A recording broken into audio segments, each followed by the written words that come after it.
दिल्लीऐवजी दहशतवाद्यांचं टार्गेट दुसरंच असल्याची धक्कादायक माहिती समोर। स्फोटात 12 निष्पापांचा बळी। एकाही गुन्हेगाराला सोडणार नाही, अमित शहांनी ठणकावलं।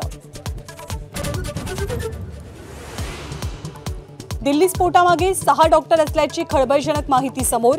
आत्मघातकी हल्ला करणाऱ्या डॉक्टर उमरचं फरीदाबाद कनेक्शन समोर।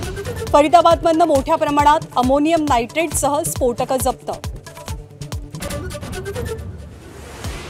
दिल्ली स्फोटासाठी वापरण्यात आलेल्या कारचे धागेदोरे शोधण्याचं तपास यंत्रणांसमोर आव्हान।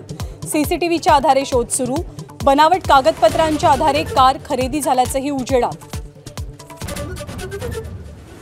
नगर परिषदेच्या निवडणुकीत दोनही राष्ट्रवादी एकत्र येण्याची शक्यता। कोल्हापूरच्या चंदगडमध्ये पवार काका पुतण्याची एकी, तर सुनील तटकरेंची महायुतीसाठीच बॅटिंग। मुंबई महापालिकेची आरक्षण सोडत जाहीर।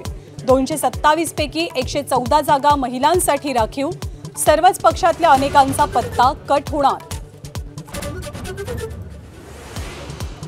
कोल्हापूरच्या नागाळा पार्क भागात बिबट्याचा धुमाकूळ। मोठ्या मुश्किलीनंतर बिबट्या जेरबंद। अग्निशमन दल आणि पोलिसांची पुरेवाट।